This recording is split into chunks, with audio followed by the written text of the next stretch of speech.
سلمان بخاری کی کتاب دورنگا سے ان کی کہانی۔ زمین و آسمان کی فریاد۔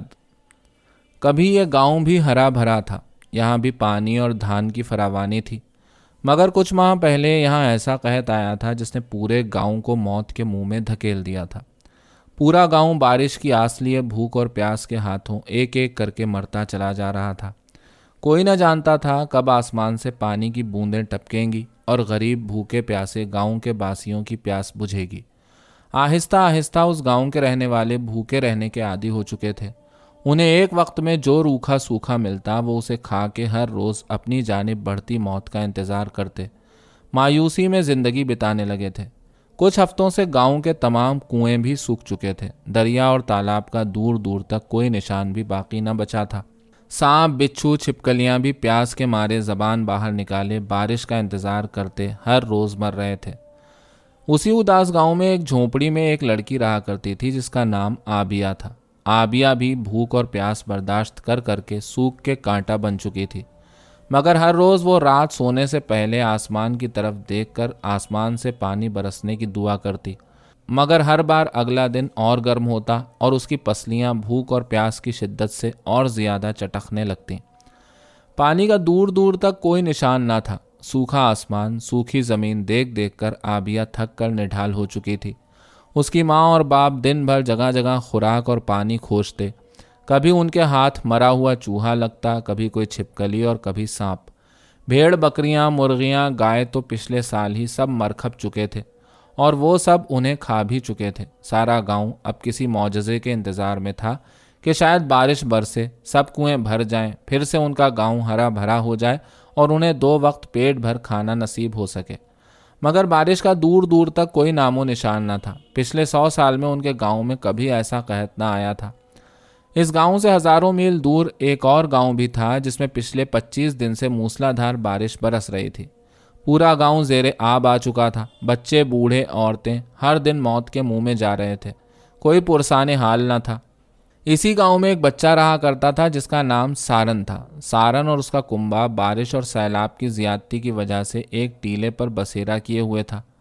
پچھلے 100 سال میں ان کے گاؤں میں کبھی ایسا سیلاب اور بارش نہ برسی تھی۔ پورا گاؤں آسمان کی طرف دیکھ دیکھ کر دعائیں مانگتا تھا کہ کاش یہ بارش تھمے، یہ سیلاب اترے اور وہ اپنی زمینوں میں پھر سے اناج بو سکیں، پھر سے بیاہی شروع ہو۔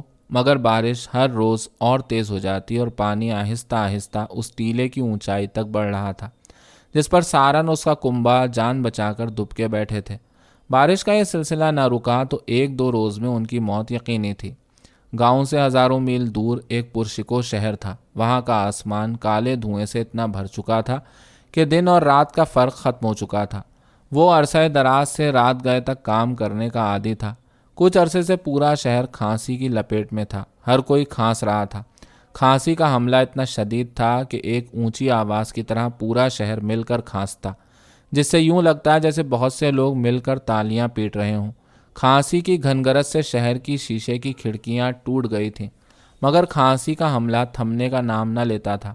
ہر کوئی اس عجیب کھانسی کی لپیٹ میں تھا۔ کھانسی کی ایسی وبا کا اس سے پہلے کبھی اس شہر کو سامنا نہیں ہوا تھا۔ نوبت یہاں تک آن پہنچی تھی کہ کوئی بھی کسی سے ایک لفظ بھی کہنے کے قابل نہیں رہا تھا۔ مسلسل اور شدید کھانسی کے باعث ایک ایک کر کے شہر کے لوگ ہر روز مر رہے تھے۔ کچھ کو کھانسی کے ساتھ زندہ رہنے کی عادت ہو گئی تھی۔ وہ سارا وقت کھانستے کھانستے تھوڑا بہت کھانا نگل لیتے اور کچھ پانی پی لیتے تھے۔ اسی شہر میں ایک کتا رہا کرتا تھا جس کا نام لوئل تھا۔ لوئل اپنے مالک کو کھانستے روز دیکھتا اور اندر ہی اندر غمزدہ ہوتا۔ ہر رات وہ بغیر ستارے کے کالے دھوئیں سے بھرے آسمان کی طرف منہ کرتا اور رو کر ہر وقت اپنی مخصوص پکار بلند کرتا، مگر آسمان چپ تھا۔ کالے دھوئیں کی دبیس تہ بڑھتی چلی جا رہی تھی۔ اسی شہر سے ہزاروں میل دور ایک جنگل بھی تھا جو کسی زمانے میں ہرا بھرا جنگل ہوا کرتا تھا۔ بہت سے جانوروں، پرندوں اور حشرات کا مسکن یہ جنگل ہزاروں میل پر پھیلا ہوا تھا۔ اسی جنگل میں ایک ونگی نامی چمگادڑ رہتی تھی جس کے پر بہت بڑے اور طاقتور تھے۔ ونگی کا یہ ہرا بھرا جنگل کچھ عرصے سے بھیانک آگ کی لپیٹ میں تھا۔ ایسی ہولناک آگ ونگی نے تمام عمر نہ دیکھی تھی۔ ونگی کی آنکھوں کے سامنے جنگل جل رہا تھا اور آگ ہر روز کچھ میل جنگل جلا کر خاکستر کر رہی تھی۔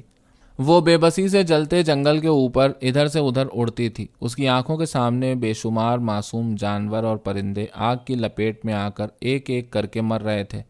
ونگی کی آنکھوں اور منہ میں کالا دھواں بھرتا جا رہا تھا۔ ونگی اکیلی کچھ نہ کر سکتی تھی۔ جنگل کو آگ میں جلتے کئی دن گزر چکے تھے۔ ہر رات ونگی آسمان پر نگاہ کرتی اور دلخراش چیخ بلند کرتی۔ اسی جنگل سے میلوں دور ایک سمندر تھا جو کبھی سمندری گھاس سے بھرا رہتا تھا۔ شفاف شیشے کی مانند سمندر کروڑوں مچھلیوں اور کیکڑوں کا گھر تھا۔ یہ دنیا میں واحد جگہ تھی جو خوراک اور پانی سے مالا مال تھی، مگر کچھ عرصے سے سمندر میں کہیں سے کوئی زہریلا مادہ آ گیا تھا۔ سارا سمندر تیزی سے گدلا ہوتا جا رہا تھا اور مچھلیوں کی خوراک، ان کے پودے زہریلے مادے کی وجہ سے مرجھا کر مرتے جا رہے تھے۔ مچھلیاں مجبوراً سمندر میں آیا کباڑ کھانے پر مجبور ہو رہی تھیں۔ کچھ ہی دن میں ہزاروں مچھلیوں کی لاشیں سمندر میں بکھری دکھائی دینے لگی تھیں۔ جو زندہ باقی بچی تھیں ان مچھلیوں میں سے ایک مچھلی کا نام ادریسا تھا، جو بہت معصوم اور خوبصورت مچھلی تھی۔ اس کے ماں اور باپ دونوں سمندر میں موجود زہریلا مواد کھا کر مر گئے تھے۔ ننھی ادریسا کا دنیا میں کوئی اور نہ تھا۔ اس کے ارد گرد لاکھوں مچھلیوں کی لاشیں تھیں جن کے درمیان وہ تیر کر اوپر آ رہی تھی۔ وہ دیکھنا چاہتی تھی باہر کی دنیا سے کون سمندر میں زہریلا مواد پھینک کر انہیں مارنا چاہتا ہے، مگر اس کی تمام کوششیں بے سود ہوتیں۔ جب بھی وہ اوپر پہنچتی سمندر کے اوپر تیل اور کچرے کی تہہ کے پار کچھ نہ دیکھ پاتی۔ تھک کر وہ واپس گہرائی میں لوٹ آتی۔ ہر رات ادریسا اوپر کی طرف منہ کر کے گریہ وزاری کرتی اور تھک کر سو جاتی، مگر آسمان چپ اور کالے دبیس دھوئیں کی تہہ بڑھتی چلی جا رہی تھی۔ آسمان دھوئیں کے باعث اندھا اور بہرا ہو چکا تھا۔ آبیا، سارن، لوئل، ادریسا اور ونگی کی کوئی پکار اور دعا آسمان تک نہ پہنچ پاتی۔